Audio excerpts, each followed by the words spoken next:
Assalamu alaikum students. Hopefully you are fine and in good spirits. I hope you have learned your first lesson, that was the damned human race, and you have understood all its important questions. Today we will start your second lesson, that is the place of science in a liberal education. The essay is written by Bertrand Russell. Let's first learn about the author. The place of science in a liberal education is a highly contemplative, logical, and scientific essay by Bertrand Russell. So, contemplative means it makes us think. So, हमें सोचने पे मजबूर करता है. He is a well-known philosopher, reformer, and thinker of the 20th century. तो उसका main purpose क्या था? Society में बेहतरी लाना. That is why he was a reformer. This Nobel Prize winner is admired by the general public for his views on politics, moral education, and religion. Now let's discuss the main idea of the essay. In this essay, Russell has discussed the importance of science in our education system. He firmly believes that science can provide the best understanding of all that exists in the universe.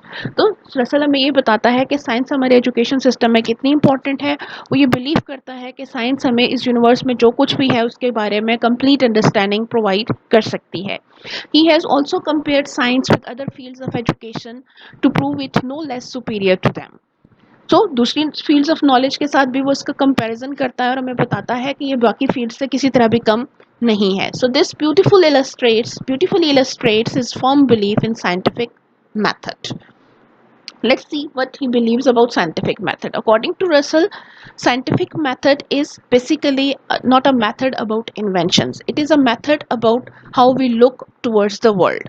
वो ये मानता है कि science की तरीके का या scientific method का मतलब ये नहीं है कि आप इजादात करें, बल्कि इसका मतलब ये है कि आप दुनिया को समझें और दुनिया के बारे में अपना एक नज़रिया कायम करें. In Russell's opinion of life, such a wrong thinking is the result of faulty teaching of science. So, Russell का ये मानना है कि जब लोग ये समझते हैं कि साइंस का मकसद सिर्फ तजर्बात करना है, तो उसकी वजह क्या होती है? क्योंकि हम सही तरीके से साइंस को पढ़ाते ही नहीं हैं. It is not taught correctly. According to Russell, science is actually much more than that. A layman cannot perceive the system of patiently constructed knowledge out of which inventions come. So, उसका ये मानना है कि कोई भी आम इंसान जिसकी साइंटिफिक नॉलेज नहीं है, वो समझ ही नहीं सकता कि इन्वेंशंस के पीछे कितनी पेशेंस के साथ किस तरह से नॉलेज कंस्ट्रक्ट की जाती है और कितनी मुश्किल से इन्वेंशंस के लेवल तक पहुंचा जाता है.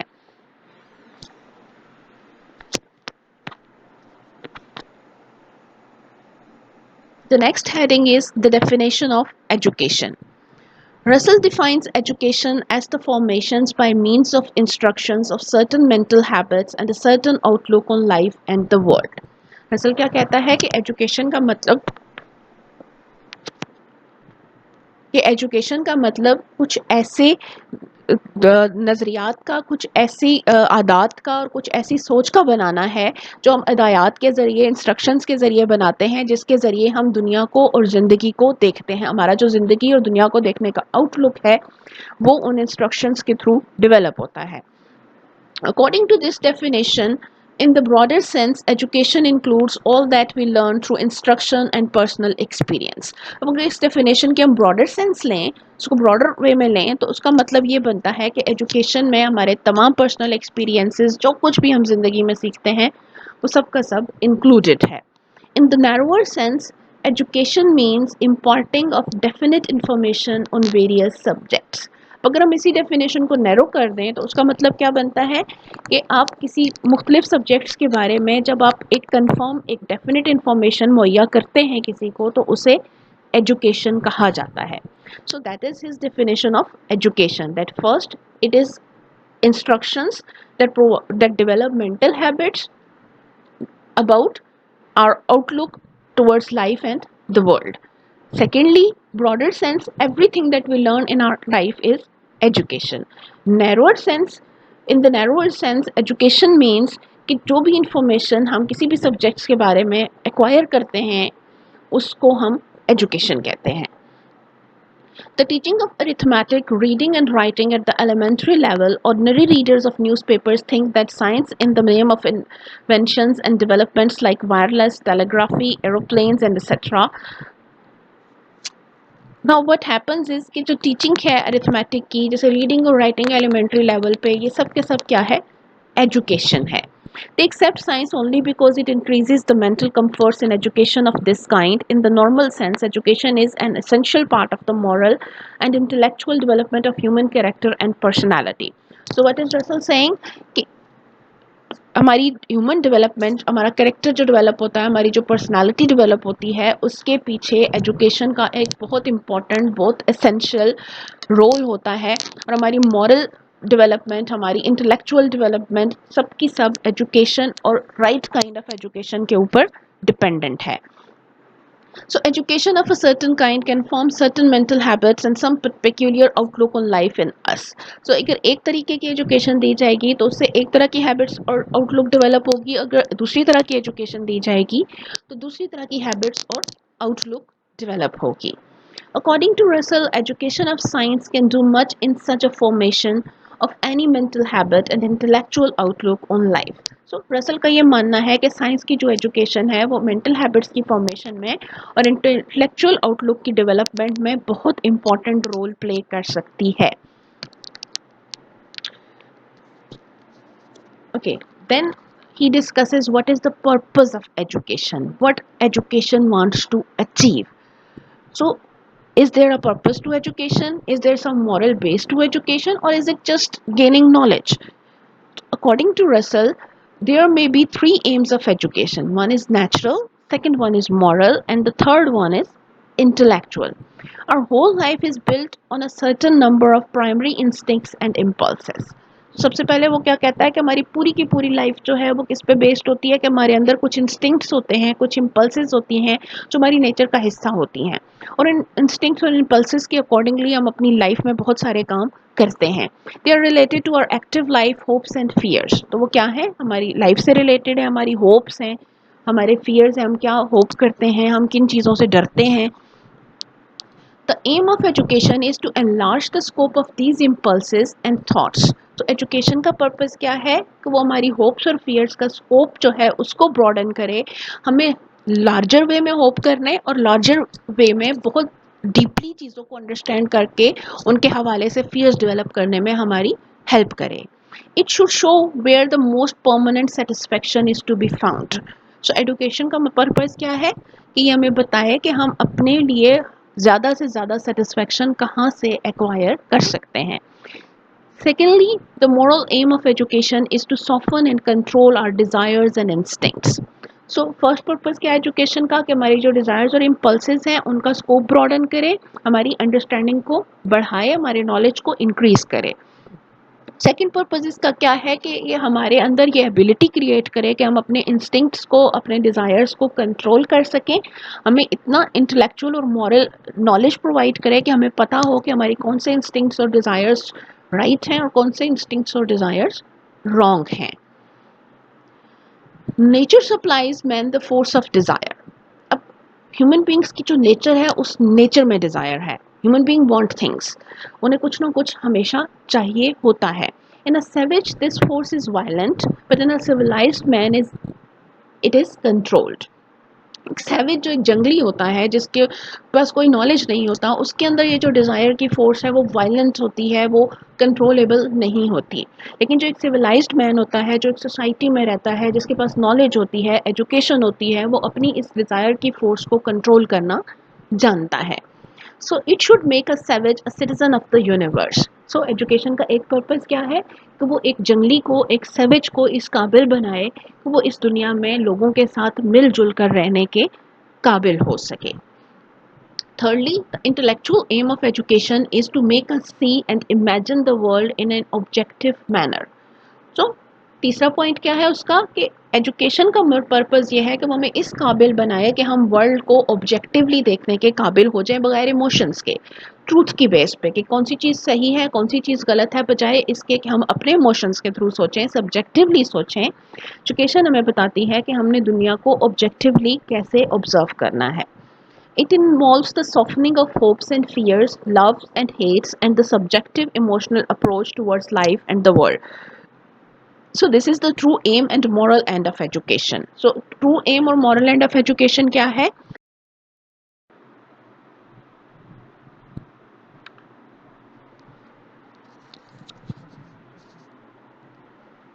Now, merits of science as against classical education. By classical education, the writer means literature and arts. According to Russell, two merits belong to science as against literature and art, which make it superior. So Russell के point of view से दो merits हैं, two merits हैं जो science को literature और art से बेहतर बनाते हैं. The first merit of science is the hopefulness as to the future of human achievement. तो उसका पहला मेरिट क्या है कि साइंस हमें होप देती है कि इंसान फ्यूचर में अचीवमेंट्स कर सकता है. अब ये होप वो कैसे देती है इसको रसल फर्दर एक्सप्लेन करता है. Science has transform the world with its ever increasing velocity. Science ने क्या किया है कि पूरी दुनिया को ट्रांसफॉर्म कर दिया है. और एवर इंक्रीजिंग वेलोसिटी मीन्स कि उसके इस ट्रांसफॉर्मेशन की स्पीड तेजी से इंक्रीज हो रही है. On the other hand, there is a special defect inherent in classical education. It lays strong emphasis on the past, which is obsolete and cannot be renewed. Obsolete वो चीज़ होती है जो ख़त्म हो चुकी हो, जो अब किसी काम की ना हो. कहता है कि आर्ट और लिटरेचर की एजुकेशन में यानी क्लासिकल एजुकेशन में एक इनहेरेंट यानी उसके अपने अंदर एक जो ख़राबी है वो क्या है कि ये पास्ट पे बहुत ज़्यादा जोर देती है, जबकि पास्ट को ना तो आप रिन्यू कर सकते हैं और ना ही पास्ट में जाके दोबारा ज़िंदगी गुजार सकते हैं. It undermines the achievements of human beings in the present. तो इसका प्रॉब्लम क्या होता है कि इंसान जो प्रेजेंट टाइम में जो भी कुछ भी अचीव कर रहे हैं उसको आर्ट और लिटरेचर निगेट कर देते हैं और सिर्फ पास्ट की अचीवमेंट्स को ही अचीवमेंट्स कंसिडर करते हैं. Moreover, no supreme ability is required to make useful discoveries in science. दूसरा एस्पेक्ट क्या है कि साइंस की डिस्कवरीज के लिए आपको कोई सुप्रीम एबिलिटी नहीं चाहिए, आपका जीनियस होना ज़रूरी नहीं है. साइंटिफिक नॉलेज साइंटिफिक डिस्कवरीज के लिए साइंटिफिक मेथड का होना ज़रूरी है. Scientific discoveries, inventions, and explorations are the result of continuous process as induction, deduction, logic, mathematics, etc. Whereas in art and literature, nothing worth doing can be done without genius. Art और literature में कोई भी चीज़ जो बहुत शानदार होती है वो एक जीनियस का नतीजा होती है, चाहे वो लिटरेचर का कोई पीस हो, कोई पोएम हो, कोई नावल हो, कोई पेंटिंग हो या कोई भी और ऐसी आर्ट और लिटरेचर से रिलेटेड चीज़ हो. वो तभी बेहतरीन समझी जाती है जब वो सबसे बेहतर हो और जब उस जैसा कोई और लिखने या बनाने के काबिल ना हो. On the other hand science में ऐसा नहीं है. The second merit of science is that it disregards personal likes and dislikes. उसकी जो दूसरी जो खूबी है जो मेरिट है वो क्या है कि साइंस में आप पर्सनल लाइक्स और डिसलाइक्स को वैल्यू नहीं देते. They don't play at all. जो साइंटिफिक ट्रूथ है जो साइंटिफिक नॉलेज है सिर्फ वही मैटर करती है. जो साइंटिस्ट है उसको पर्सनली क्या पसंद है क्या पसंद नहीं है उससे कोई फ़र्क नहीं पड़ता. In science, importance is given to scientific truth only. Thus, the personal ideas of the scientist do not spoil the scientific truth. On the contrary, classical or literary education lays stress on the subjective side of life. It deals with our hopes and fears. So, literary education क्या करती है उसका main focus subjective होता है. वो जो writer, author, creator की जो personal feelings होती हैं, जो personal likes और dislikes होती हैं, उनके ऊपर बेस करती है और उसमें ऑब्जेक्टिविटी नहीं होती. As a result, we become unable to see life and world in an objective manner. फिर उसका रिजल्ट क्या होता है कि हम लाइफ को एक इमेजिनरी वे में ऑब्जर्व करना शुरू कर देते हैं. हम सिर्फ वही देखते हैं जो हम देखना चाहते हैं और हम रियलिटी को देखने के काबिल नहीं रहते. To Russell, philosophy too can achieve solid results only through an objective and scientific outlook. So philosophy भी रसल के अकॉर्डिंगली सिर्फ उसी वक्त सॉलिड रिजल्ट्स दे सकती है जब वो ऑब्जेक्टिव हो और जब वो साइंटिफिक हो. Now in the end we can conclude that Russell explains his points in a very simple way. Lucid means clear, and he explains that science has a very important place in liberal education. His education definition of education is quite authentic. It's clear, it's precise, it tells us what education should be and what it should do. He writes, a life devoted to science is a happy life, and its happiness is derived from the very best sources that are open to dwellers on this troubled and passionate planet. He believes that science provides us happiness and a happy life. So in short, we can say that this essay is a coherent and scientific essay where Russell first of all explains what education is and what it should be. Then he tells us what scientific education is. Then he compares it with liberal, with classical education, and provides us with the merits of scientific education. And he tells us that we can live a happy life only if we include scientific education in our learning process. So all this shows us the true worth of Russell's writing.